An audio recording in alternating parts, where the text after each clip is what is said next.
Assalamualaikum warahmatullahi wabarakatuh. Saya akan menyampaikan materi tentang etika bisnis. Nah, akan saya share dulu etika bisnis. Jadi Anda ketika akan menjadi seorang pengusaha, Anda diharapkan memahami apa itu etika bisnis.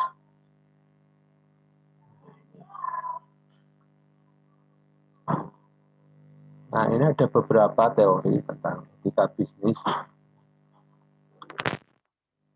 Ini pengertian dari etika, kemudian 3 norma umum, dan teori dari etika. Nah, teori etika bisnis. Nah, pengertian etika. Etika itu berasal dari kata Yunani ethos. Berarti adat istiadat. Nah, etika itu berkaitan dengan kebiasaan hidup yang baik, baik pada diri seorang maupun pada suatu masyarakat. Hidup yang baik itu yang seperti apa? Ini harus dipahami dulu. Apakah itu menipu itu baik? Apakah mencuri itu baik? Ini harus dipahami dulu.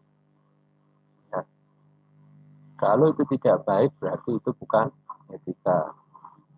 Jadi etika itu kebiasaan hidup yang baik. Ya, seperti kalau dicontohkan ya seperti Nabi Muhammad itu. Sidik amanah, tabligh fatonah, kan gitu. Ini baik. Ya. Jujur. Nah, bisa dipercaya. Ini baik. Berarti. Nah, ketika Anda menjadi seorang pedagang yang seperti itu, maka apa yang terjadi? Nah, Anda lihat Nabi Muhammad itu Nabi yang sukses dalam berbisnis. Di waktu itu Nabi itu khalifah, saudagar yang paling kaya. Dengan hartanya tadi beliau bisa menyebarkan agama Islam, mendanai ya, umatnya dan seterusnya. Nah, oke, kembali lagi etika ini berkaitan dengan nilai-nilai, tata cara hidup yang baik, aturan hidup yang baik, dan segala kebiasaan yang dianut dan diwariskan dari satu orang ke orang lain, atau dari satu generasi ke generasi yang lain, turun temurun. Jadi etika ini turun temurun ya, diwariskan dari orang tua. Saya dari apa namanya, jadi dulu ya, terus saya orang tua itu ngajari kalau orang Kudus itu apa namanya, ada istilah Gus Jigang. Nah, Gus Jigang. Jadi orang Gus Jigang itu orang bisnis ya. Saudara yo diwajibkan ya, apa namanya, dalam mencari harta itu berdagang. Jadi orang Kudus itu sudah punya konsep Gus Jigang. Ya, orang bisnis, ada bisnis, ada kehidupan. Jadi tidak ada orang waktu itu orang Kudus jarang ya jadi pegawai negeri. Jarang ada yang mau bekerja pada suatu instansi, tapi mereka bisnis, orientasinya bisnis. Ya, sampai sekarang pun masih banyak ya. Kalau Anda lihat di sentra-sentra produksi, sentra-sentra UMKM itu, ya, mereka pemahaman tentang Gus Jigang itu bagus, mereka paham mereka. Jadi memang ini dari tuntunan agama ya, dari Nabi. Contoh tadi, bahwa mencari rezeki yang baik itu ya melalui berdagang, seperti dicontohkan oleh Nabi Muhammad SAW. Itu saudara. Nah, moralitas. Nah, moral berasal dari kata Latin artinya mos ya. Moras.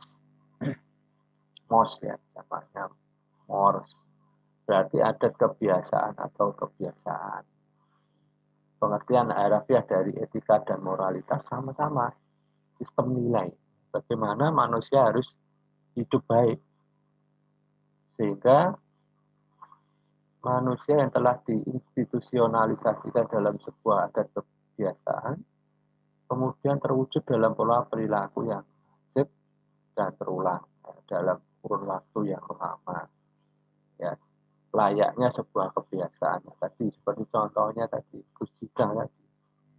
Gus Jigang itu sudah sejak zamannya Sunan Kudus, turun-temurun, gitu, saudara. Dari zaman Sunan Kudus itu, konsep bisnis orang Kudus itu, yaitu bagus mengaji dan berdagang. Oh, bagus itu tingkah lakunya. Ya, mengaji itu mengkaji Al-Quran, mencari ilmu, ya. Kemudian berdagang. Nah, dengan dibekali konsep inilah, ini menjadi suatu pedoman. Pedoman jadi suatu sistem nilai yang dianut dalam suatu masyarakat, yang menjadi suatu adat kebiasaan. Ya. Kenapa sudah menjadi turun-temurun, ya, terulang. Jadi banyak ya, awalnya di Kudus Kulon itu banyak pengusaha, ya, pengusaha yang asli dari Kudus itu tadi, mereka masih mempertahankan pola-pola ini sampai sekarang, sampai turun-temurun. Ya. Awalnya dari sana, terus berkembang sampai ke wilayah yang lain. Ya. Tapi intinya itu adalah bahwa kalau saudara mau berdagang, saudara harus bagus. Nah, kemudian juga harus punya ilmu. Nah, ilmu agama, iya. Kemudian juga ilmu dunia. Ilmu agama itu wajib. Ilmu dunia itu juga wajib, tapi wajibnya ada fardu kifayah. Oke, kemudian yang berikutnya.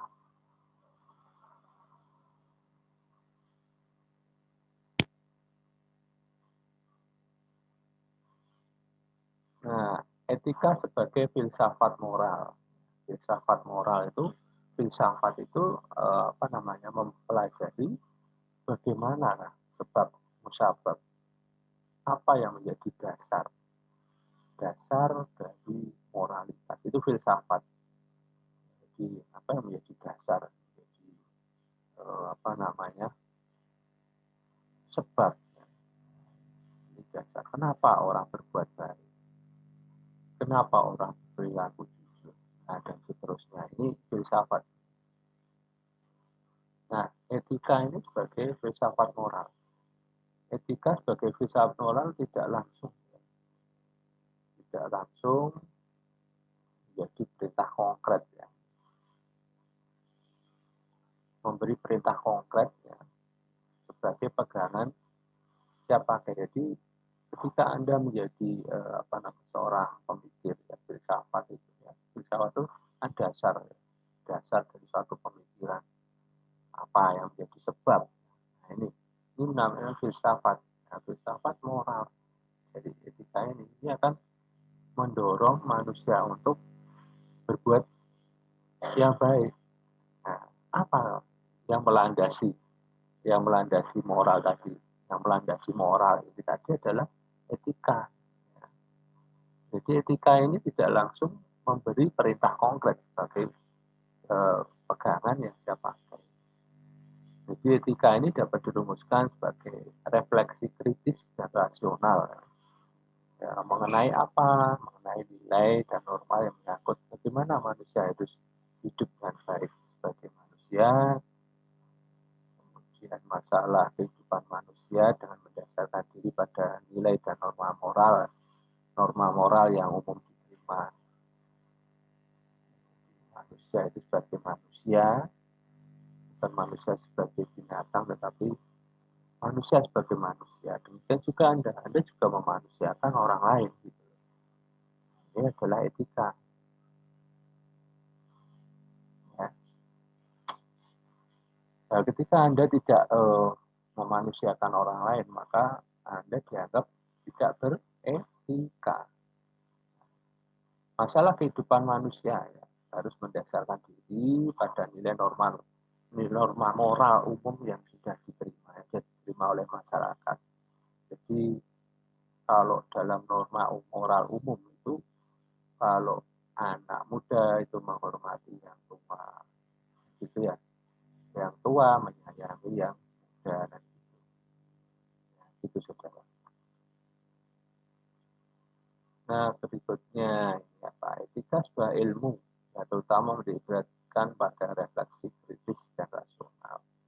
Nah, etika ini menjadi sebuah ilmu. Kenapa? Karena etika ini bisa dipelajari, bisa ditiru, dan bisa dari dan bisa ditiru, maka ini menjadi sebuah ilmu. Nah, ilmu yang apa? Menitik beratkan pada refleksi kritis dan rasional. Kemudian mempersoalkan apakah nilai dan norma moral tertentu memang harus dilaksanakan dalam situasi konkret, terutama yang dihadapi oleh seseorang. Ya, dalam kondisi apapun, ya kondisi yang sulit apapun, tetap harus mengutamakan norma moral. Ya, walaupun kadang dengan adanya norma moral tadi kita akan merugikan salah satu pihak. Nah, bukan berarti ada pihak lain yang misalnya dalam suatu situasi konflik ya. Nah, kita norma moral. Kadang norma moral antara satu pihak dengan pihak lain itu berbeda. Nah, kita tetap memilih ya norma moral yang paling utama yang harus dilaksanakan. Nah, ini yang agak sulit ya. Kadang-kadang bagi pemimpin itu seperti itu. Anda juga dalam berdagang harus seperti itu ya. Dalam situasi yang mepet ya misalnya. Apakah Anda akan mengutamakan satu keuntungan yang besar-besarnya, ataukah Anda mengutamakan kemanusiaan? Nah, ini menjadi satu pertanyaan. Kadang menjadi seorang pedagang itu mencari peluang, kesempatan. Wah, ini mumpung ada kesempatan, peluang. Dicari keuntungan besar-besarnya. Nah, apakah ini sesuai dengan norma moral atau etika? Nah, ini yang harus Anda pikirkan ketika Anda menjadi seorang pengusaha. Ya. Etika mempersoalkan apakah suatu tindakan kelihatan bertentangan dengan nilai dan moral, tentu harus dianggap nilainya tidak etis, dan karena itu dikutuk atau sebaliknya. Misalnya ada suatu pedagang yang menimbun sembako ya, ketika akan lebaran. Nah, sehingga harapan dia apa? Harapan harga naik, sehingga dia mendapatkan keuntungan yang besar. Nah, ini contohnya seperti itu. Jadi satu sisi memang dia berdagang, mencari keuntungan. Tapi di sisi lain dia bertentangan dengan nilai kemanusiaan, ya, keadilan pada masyarakat, kasih sayang pada orang lain. Ini juga menjadi suatu permasalahan. Tapi ya itulah, ketika Anda akan menjadi pengusaha yang beretika, bermoral, maka harapannya adalah itu. Gitu. Nah, apakah dalam situasi konkret yang saya hadapi, saya memang harus bertindak sesuai dengan norma yang ada dalam masyarakatku, ataukah justru sebaliknya, saya dapat dibenarkan untuk bertindak sebaliknya, yang bahkan melawan nilai norma moral tertentu. Nah, ini ya, Anda harus tetap melaksanakan nilai moral yang berlaku. Itulah nanti Anda akan menjadi orang yang bermartabat, orang yang bermoral. Anda akan dihormati orang karena apa? Moralitas Anda, cara berpikir Anda dalam situasi yang sulit, Anda seperti itu, tetap mengutamakan norma moral. Nah, ya, gitu.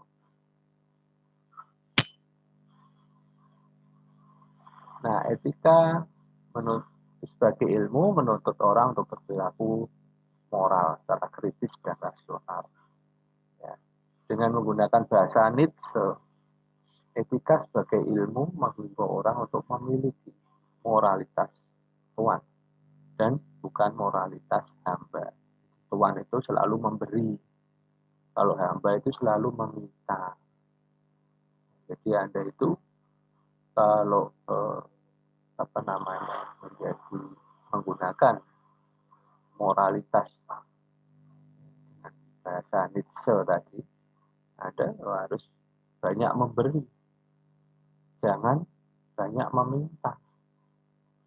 Ya, kalau Anda masih muda biasanya selalu meminta kepada orang tuanya, menuntut. Nah, ini ada ciri-ciri anak muda ya masih.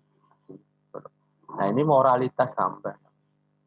Tapi kalau Anda sudah paham, Anda memiliki moralitas Tuhan, ya Anda harus banyak memberi. Ya, harus banyak sedekah. Sedekah itu apa? Sedekah ilmu, sedekah harta. Ya, kalau Anda nggak punya, ya sedekah dengan tindakan tenaga Anda, misalnya. Atau mungkin dengan sedekah senyum. Nah, ya kan? Ada tuh sapa, salam, senyum, sapa, dan salam. Nah, ya Anda itu senyum itu sedekah. Bukan berarti senyum sendiri, itu bukan. Tetapi ketika Anda berhadapan dengan orang, ya kan, Anda sebagai pengusaha, ya Anda ramah gitu. Gitu, saudara. Harapannya seperti itu. Ya senyum dalam artian Anda ketika tersenyum, ya jangan senyum yang dibuat-buat, tapi senyum yang tulus. Kadang-kadang ya susah juga ya senyum yang tulus. Kadang-kadang kalau pas Anda sedang tidak mood, misalnya, sedang jengkel, ini tetap Anda dituntut untuk bisa senyum ya. Nah, jadi senyum itu ibadah, saudara. Jadi Anda harus paham. Jadi kalau orang yang kurang senyum mungkin ya itu ibadah yang ringan, saudara. Ibadah yang ringan. Sodakoh. Coba bayangkan sodakoh yang ringan dengan senyum. Anda nggak melakukan. Wow, ya rugi ya.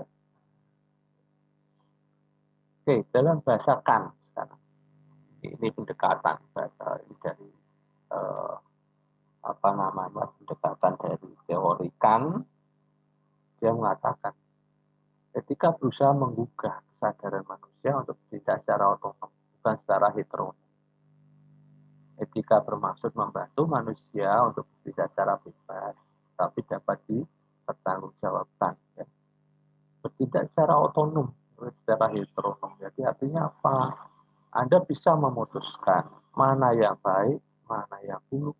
Itu dari diri Anda sendiri. Ya. Dan Anda bisa mengatakan itu baik atau buruk. Karena apa? Karena ada kesadaran dalam diri manusia. Bukan secara heteronom. Heteronom itu Anda harus bertanya dulu ke yang lain. Nah ini sudah enggak. Tapi secara otonom, otomatis. Bukan dari perintah siapa, tapi secara otomatis Anda melakukan. Karena kesadaran. Anda itu sadar. Nah kalau manusia yang tidak sadar, itu namanya manusia yang gila gitu. Nah, orang gila itu orang yang nggak sadar. Atau orang yang sedang mabuk. Itu orang nggak sadar. Ya, itu sudah, makanya bilang, tidak boleh ya, orang mabuk itu karena orang akan kehilangan kesadaran dan akan bertindak yang melawan etika. Sehingga dia tidak dapat melakukan perbuatannya secara bertanggung jawab. Tidak bisa bertanggung jawab. Ya, orang gila suruh tanggung jawab. Nah sekarang orang mabuk, dia mukuli orang. Dia nggak tahu, suruh tanggung jawab dia mabuk. Nah ini, nah, dia tanggung jawabnya ada tanggung jawab tindakan dia, apa dia mabuk kan ini berbahaya. Nah, makanya dia orang itu harus ada kesadaran. Ketika Anda ingin melakukan sesuatu, Anda harus sadar apakah sesuatu itu baik atau buruk. Ya, Anda harus paham. Ketika Anda tidak paham, apa yang terjadi, akibatnya apa. Ya. Nah ini maka akan menuntut suatu konsekuensi dari Anda. Entah konsekuensi dari tindakan hukum atau konsekuensi dari hukuman dari masyarakat. Nah baik, kemudian ada 3 norma umum. Apa 3 norma umum? Norma, apa itu norma? Norma itu pedoman. Bagaimana kita harus hidup dan tidak secara baik dan tepat, sekaligus menjadi dasar bagi penilaian mengenai baik buruknya perilaku dan tindakan kita. Nah, norma ini ada norma khusus, ada norma umum, dan norma serta ini. Norma umum terdiri dari norma sopan santun, norma hukum, norma moral,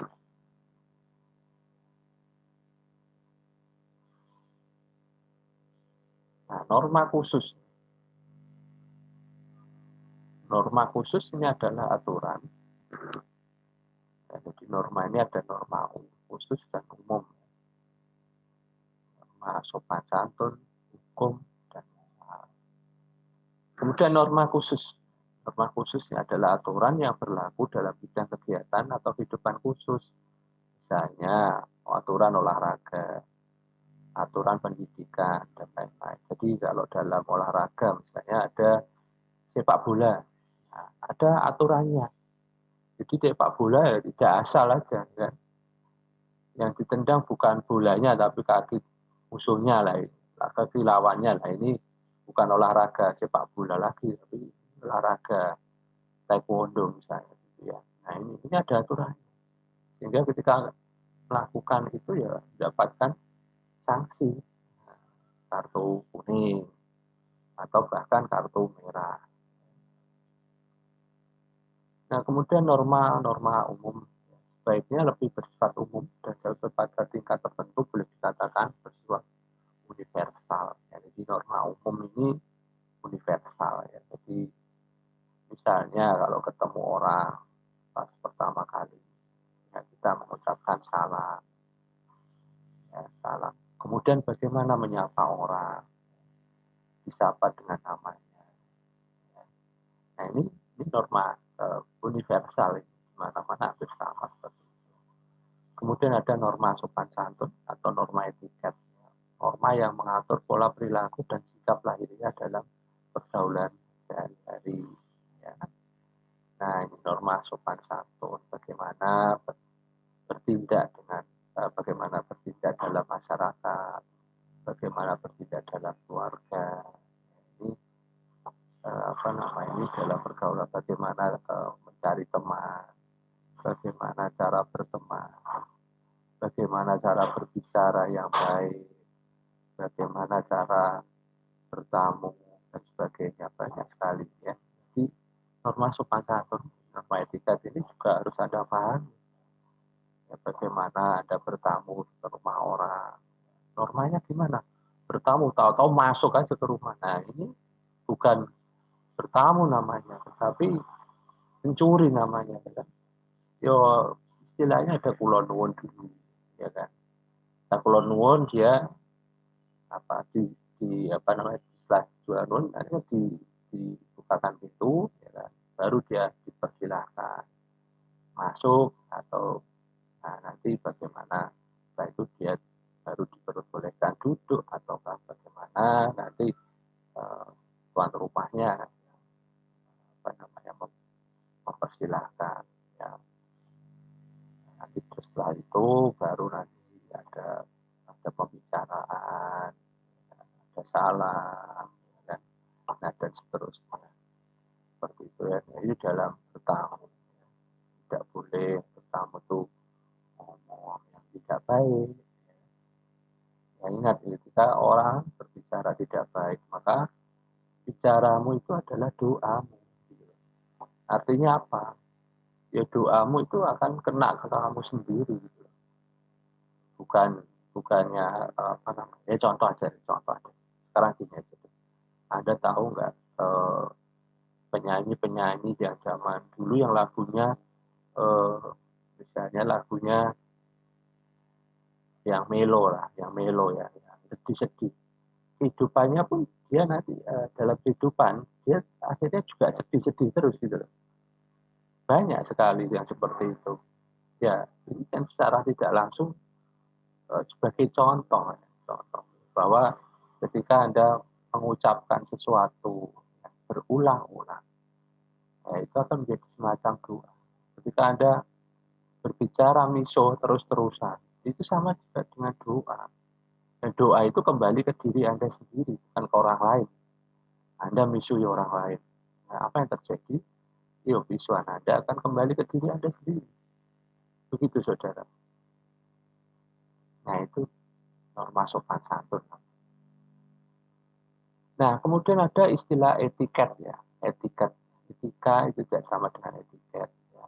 Etiket itu hanya perilaku lahiriah yang menyangkut sopan santun atau tata krama. Etiket itu misalnya eh, apa namanya apa namanya di pesawat ya.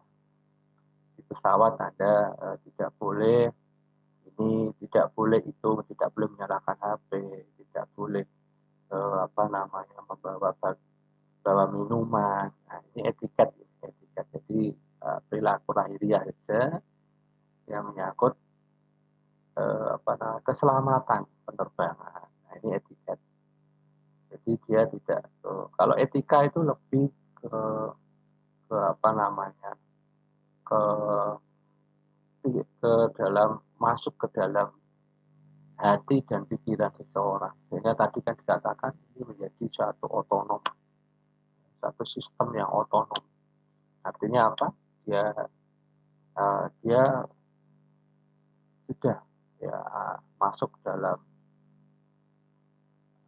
apa namanya pola cara berpikir, cara bertindak ya. Kemudian hati nurani. Nah ini juga ya ada harus paham ya, etika itu seperti itu antara pikiran dan hati nurani ini juga harus sama ya, harus seimbang. Sedangkan etiket ini hanya menyangkut tata cara perilaku yang apa namanya yang ada pada suatu suatu saat saja ya, itu satu kegiatan. Nah, ini etiketnya.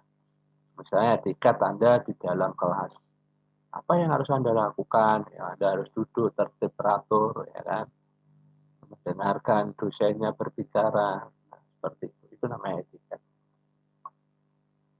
Oke, next ya. Nah, norma hukum, norma yang dituntut keberlakuannya secara tegas oleh masyarakat karena dianggap perlu dan niscaya demi keselamatan dan kesejahteraan manusia dalam kehidupan bermasyarakat.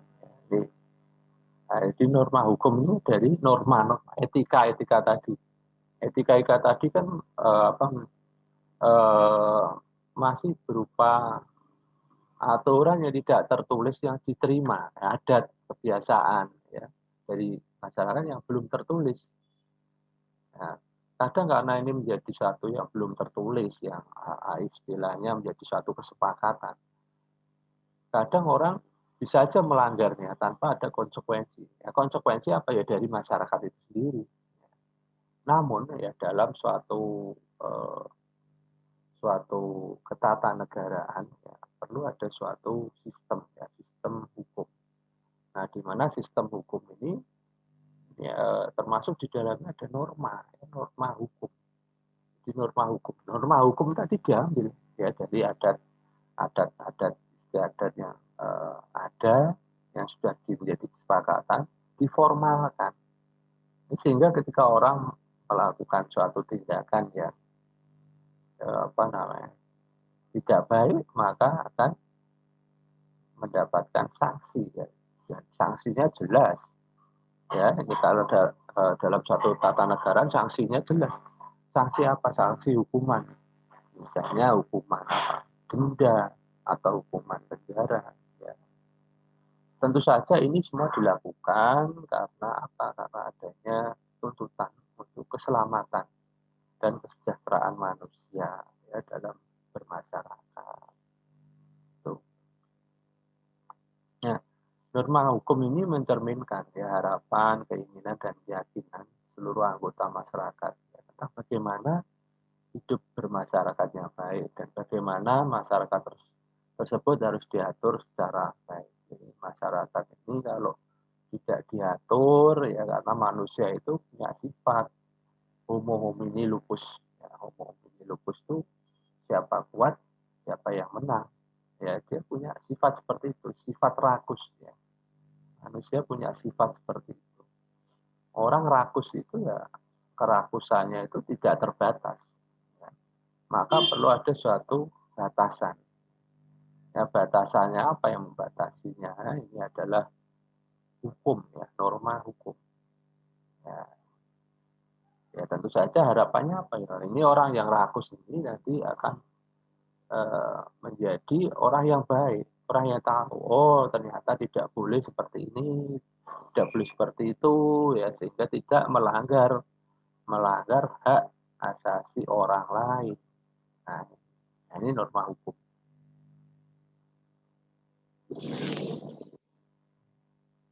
Norma moral ya, yaitu aturan sikap dan perilaku manusia sebagai ya moral ya. Ya Anda memanusiakan manusia lah intinya seperti itu. Ya. Jadi norma ini menyangkut aturan tentang baik buruknya atau adil tidaknya tindakan dan perilaku manusia. Sejauh ia dilihat sebagai manusia. Jadi Anda manusia itu dimanusiakan karena apa? Karena perilakunya, karena tindakannya. Ketika manusia tadi perilaku dan manusia itu tidak memanusiakan manusia, maka dianggap manusia itu tidak memiliki moral.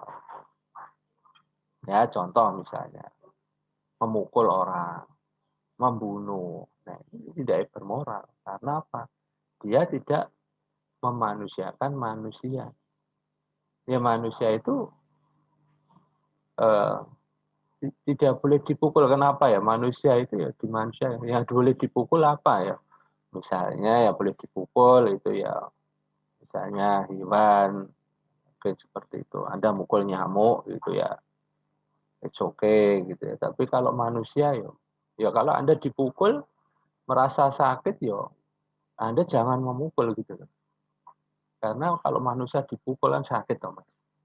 Demikian juga ketika Anda dipukul juga Anda kan sakit. Nah ini ada nilai moral, ya, nilai moral. Anda harus paham itu, ya, nilai moral. Ketika orang dipukul sakit, maka jangan memukul.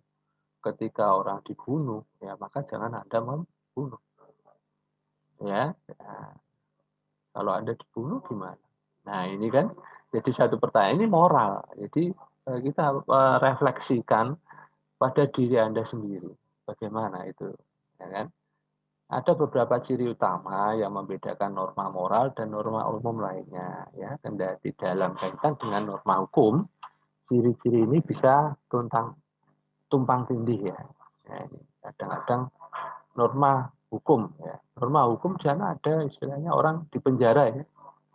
Nah, penjara ini kan secara moral itu kan apa ya tidak sesuai karena apa manusia kan harus bebas ya harus dimanusiakan sebagai manusia tetapi kalau di penjara apakah dia dimanusiakan sebagai manusia nah ini disinilah ini kadang-kadang bertentangan ya nah dalam artian begini sekarang orang di penjara itu bukan berarti dia di dihukum tapi diperbaiki ya secara moral harapannya seperti itu diperbaiki secara moralnya ya ya kemudian diharapkan supaya orang ini menjadi orang yang baik istilahnya apa di sekolah kayak dulu gitu loh supaya apa dia menjadi orang yang baik tapi kadang-kadang di penjara itu bukannya menjadi baik tapi malah menjadi tidak baik nah, ini kadang-kadang juga menjadi apa ya bergesekan ya, antara nilai normal dan nilai umumnya tadi nilai moral dan nilai umum. Nah, baik kemudian kaidah moral ya, berkaitan dengan hal yang mempunyai atau dianggap mempunyai konsekuensi yang serius ya baik kesejahteraan kebaikan dan kehidupan manusia baik sebagai pribadi maupun kelompok. Ya, nah ini tadi konsekuensi yang serius. Ya, misalnya ada penipuan, ya, penipuan investasi. Nah, Anda menjadi seorang pengusaha, ya pengusaha membuat operasi, Anda membuat investasi. Ya. Nah, hati-hati. Ya. Konsekuensinya Anda eh, sangat berat. Jadi boleh lah investasi boleh, tetapi ketika investasi ini merugikan orang lain, maka ini memiliki dampak yang serius ya bagi kesejahteraan orang lain. Karena apa? Ada potensi kehilangan harta dari orang lain yang eh, sebagai akibat dari perbuatan Anda gitu loh. Ini kaidah moral. Norma moral tidak ditetapkan atau diubah oleh keputusan penguasa tertentu. Norma moral dan juga norma hukum merupakan suatu ekspresi, cerminan, dan harapan masyarakat mengenai apa yang baik dan apa yang buruk. Ya, berbeda dengan norma hukum, norma moral tidak dikodifikasikan, tidak ditetapkan, jadi tidak diubah oleh pemerintah. Jadi nilai norma moral ini lebih ke hukum yang tidak tertulis, yang ada dalam hati setiap anggota masyarakat, ya karena itu mengikat semua anggota dari dalam dirinya sendiri. Misalnya saja, misalnya ya antri, ya budaya antri, budaya menaati aturan lalu lintas. Nah, ini juga ini menjadi suatu apa ya nilai norma hukum. Sebetulnya norma hukum, tetapi banyak yang tidak memahami ya, nilai nilai norma hukum ini tadi. Norma moralnya gimana? Ya, misalnya ya Anda melanggar lampu merah. Nah, ini norma moralnya di mana? Yo, ketika Anda melanggar lampu merah, ya, apa yang terjadi? Misalnya terjadi kecelakaan. Ya, akibatnya apa? Anda merugikan orang lain. Nah, ini moral. Anda tidak memanusiakan manusia yang lain gitu. Ya, sehingga berakibat pada kecelakaan. Norma hukumnya apa? Ya, ada jelas, sudah tertulis. Melanggar lampu merah, ya kan? Ada kena pasal, ada kena pidana, apalagi sudah mencelakakan orang. Nah, oke, itu ya. Nah, norma moral selalu menyangkut sebuah perasaan khusus tertentu yang oleh beberapa filsuf moral disebut sebagai perasaan moral atau moral sense. Ya, moral sense. Kemudian ada teori etika. Etika teologi. Nah, ini berkaitan dengan agama. Ya. Ya, teologi itu telos atau tujuan. Etika teleologi ya, mengukur baik buruknya suatu tindakan berdasarkan pada tujuan yang mau dicapai dengan tindakan itu atau berdasarkan akibat yang ditimbulkan oleh tindakan itu. Ya, tujuannya apa? Tujuan seseorang untuk melakukan satu tindakan. Ya. Ini apa? Ya. Ini harus tahu tujuannya apa. Ketika Anda berbicara, ya, tujuanmu apa? Ini Anda harus tahu. Kemudian tujuan tadi, kalau tujuannya baik, nah itu bisa diterima. Tapi kalau tujuannya buruk, nah akibatnya apa? Nah, seperti itu. Nah, ketika kita berbicara tentang tujuan, ya, tujuan ini ada dua teori yang mengatakan, dua aliran ya. Aliran egoisme, etis, tujuanmu pribadi, untuk kepentingan siapa? Pribadi, ya kan? Egoisme, etis. Kemudian ada utilitarianisme. Utilitarianisme itu eh, untuk kebaikan bersama. Tujuannya bermanfaat. Ya. pada masyarakat. Jadi tidak berdasarkan pada kepentingan pribadi, tetapi kepentingan orang banyak, kepentingan masyarakat sosial.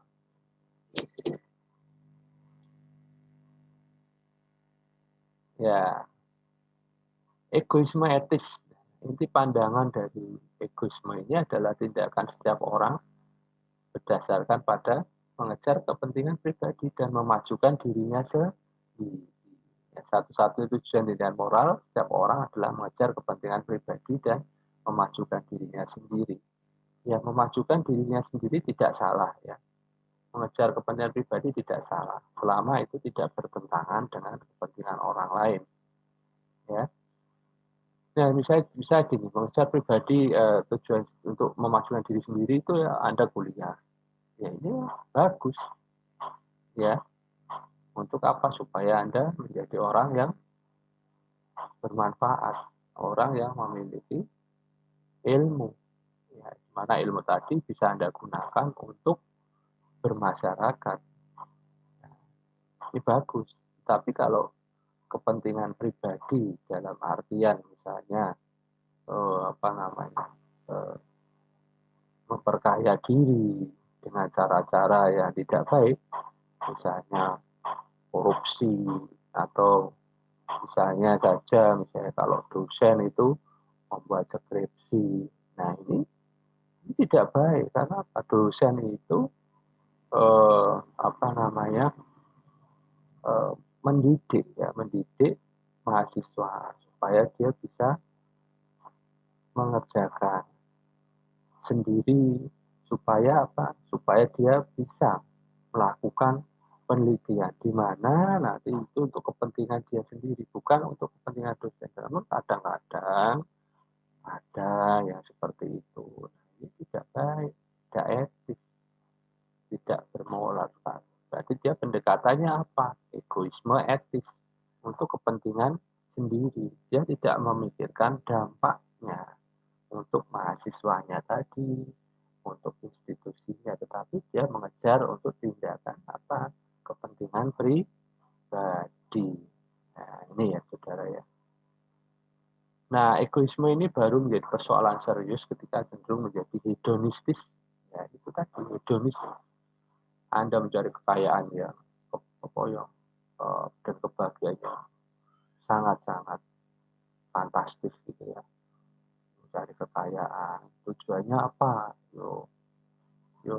Tujuannya untuk orang bisa kelihatan wah, ini hedonistis, yaitu kebahagiaan dan kepentingan pribadi yang diterjemahkan semata-mata sebagai kenikmatan fisik yang bersifat vulgar, ya. Kekayaan, ya, ini juga itu tujuannya duniawi. Ketika seseorang itu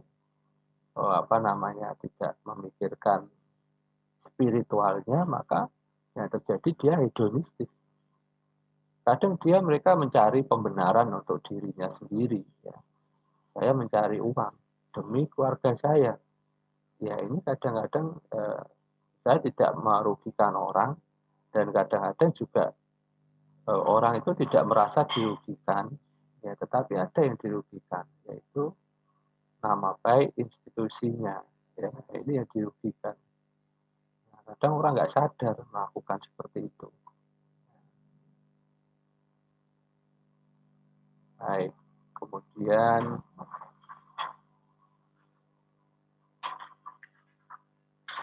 yang berikutnya, nah ini ya utilitarianisme ya berarti ya berasal dari bahasa Latin yaitu utilis, yaitu artinya bermanfaat.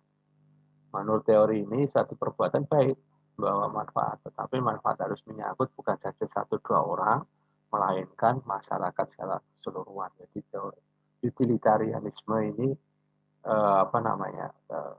kebermanfaatan, ya, bermanfaat untuk bersama.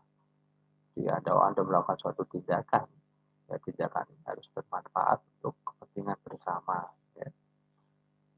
Dalam rangka pemikiran utilitarianisme, kriteria untuk menentukan baik buruknya suatu perbuatan adalah greatest happiness of the greatest number. Ya, kebahagiaan terbesar dari jumlah orang yang terbesar. Jadi banyak orang yang menjadi bahagia. Ya, hampir semuanya bahagia karena apa? Ada tindakan dari seseorang. Nah, utilitarianisme ini, teori ini cocok sekali dengan pemikiran ekonomis karena cukup dekat dengan cost and benefit analysis.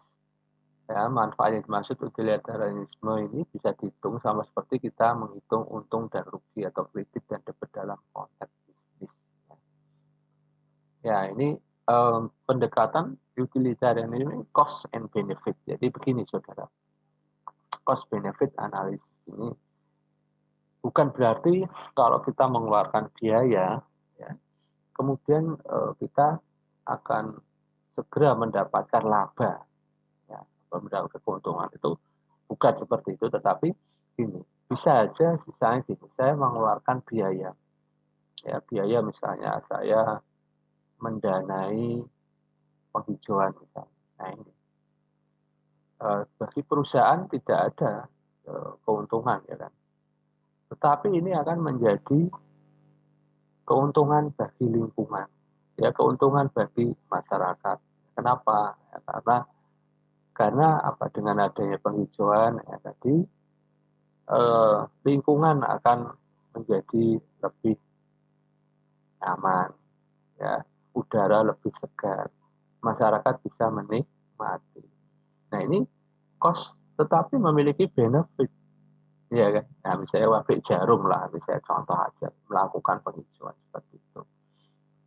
Ya, cost and benefit, ya, cost bagi dia cost biaya, tapi biaya ini akan kembali menjadi benefit. Benefitnya apa? Lingkungan yang baik, ya, karena apa namanya, sirkulasi dari apa namanya, udara menjadi bersih, ya kan? Bisa dinikmati masyarakat. Kemudian tanah ini juga akan menjadi baik, ya, karena apa, menjadi apa namanya, karena ada tanaman yang, ya, yang di atasnya, karena apa, menjadi sirkulasinya menjadi lebih baik. Ya, akibatnya apa, tanah itu tadi menjadi subur. Nah, ya gitu ya. Nah, kemudian yang berikutnya, utilitarianisme dapat dibedakan menjadi dua macam. Utilitarianisme perbuatan atau ex-utilitarianisme, kemudian utilitarianisme karena aturan, rule utilitarianisme. Ya. Nah, prinsip dasar dari utilitarianisme ini adalah manfaat yang besar bagi orang yang besar yang diterpakan pada suatu perbuatan. Utilitarianisme aturan membatasi diri pada justifikasi aturan-aturan moral.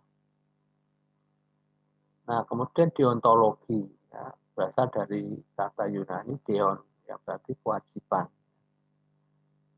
Nah, kalau tadi teleologi, ya. Kemudian, nah ini deontologi, ya, berarti kewajiban.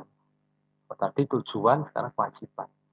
Mengapa perbuatan ini baik dan perbuatan ini harus ditolak sebagai yang buruk? Deontologi akan menjawab, karena perbuatan pertama menjadi kewajiban kita, dan karena perbuatan kedua dilarang. Jadi ini dia melihat dari sudut pandang kewajiban. Baik dan buruk itu dilihat ini kewajiban ataukah bukan suatu kewajiban atau istilahnya dilarang. Ya. Yang menjadi dasar baik buruknya adalah kewajiban, dan pendekatan deontologi sudah diterima dalam konteks agama dan menjadi satu teori etika yang terpenting. Nah, ini dari agama ini, ya. Akan pendekatan deontologi. Ada kewajiban, ada ya larangan. Nah, ini pendekatan deontologi. Ada 3 prinsip yang harus dipenuhi. Ya. 1, supaya tindakan itu bermoral, ya, tindakan ini harus dijalankan berdasarkan kewajiban. Jadi kalau menolong orang itu kewajiban, ya harus dilakukan.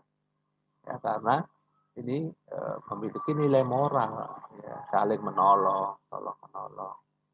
Nah, kemudian nilai moral tindakan ini tidak tergantung pada tercapainya tujuan dari tindakan, melainkan tergantung pada kemauan baik yang mendorong seorang untuk melakukan tindakan itu. Berarti kalaupun tujuan tidak tercapai, tindakan itu sudah dinilai baik.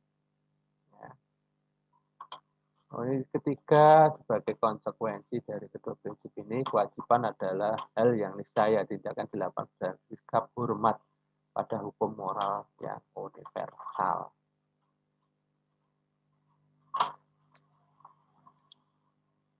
Bagi Kant, ya hukum moral ini dianggap sebagai perintah, tidak bersyarat atau imperatif kategoris, yang berarti hukum moral ini berlaku bagi semua orang pada segala situasi dan tempat. Perintah bersyarat adalah perintah yang dilaksanakan kalau orang menghendaki akibatnya atau kalau akibat dari tindakan itu merupakan hal yang diinginkan dan dikehendaki oleh orang tersebut.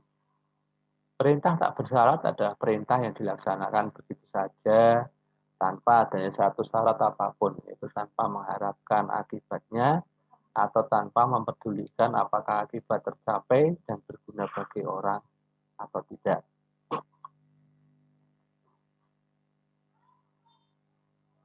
Teori hak ya, teori hak. Yang ketiga ini ada teori hak. Ya. Di dalam norma ini ada teori teologi, deontologi, dan yang ketiga ini teori hak. Ya. Dalam pemikiran moral dewasa ini, banyak teori hak adalah pendekatan yang paling banyak dipakai untuk mengevaluasi baik buruknya suatu perbuatan atau perilaku. Ya, teori hak merupakan aspek dari teori deontologi karena berkaitan dengan kewajiban. Hak dan kewajiban bagaikan dua sisi logam yang sama. Hak didasarkan pada atas martabat manusia atau martabat semua manusia itu sama. Karena itu hak sangat cocok dengan suasana pemikiran demokratis. Kemudian teori keutamaan atau virtue. Virtu memandang sikap atau akhlak seseorang. Tidak ditanyakan apa suatu perbuatan tertentu adil atau jujur atau murah hati dan sebagainya. Ya, tapi dia lebih mengutamakan. Ya, utama apa? Apakah dia harus jujur, harus adil, harus bermurah hati? Nah, ini itu. Yang mana yang utama? Ya, keutamaan bisa didefinisikan sebagai berikut.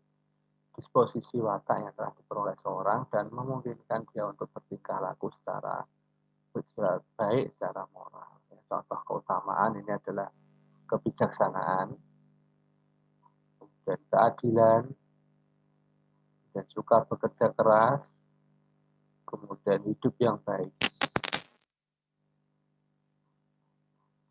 Nah, saya rasa dari Pak Dwi itu dulu, barangkali ada kurang dan lebihnya, ya, mohon maaf sebesar-besarnya. Bila taufik walhidayah. Wassalamualaikum warahmatullahi wabarakatuh.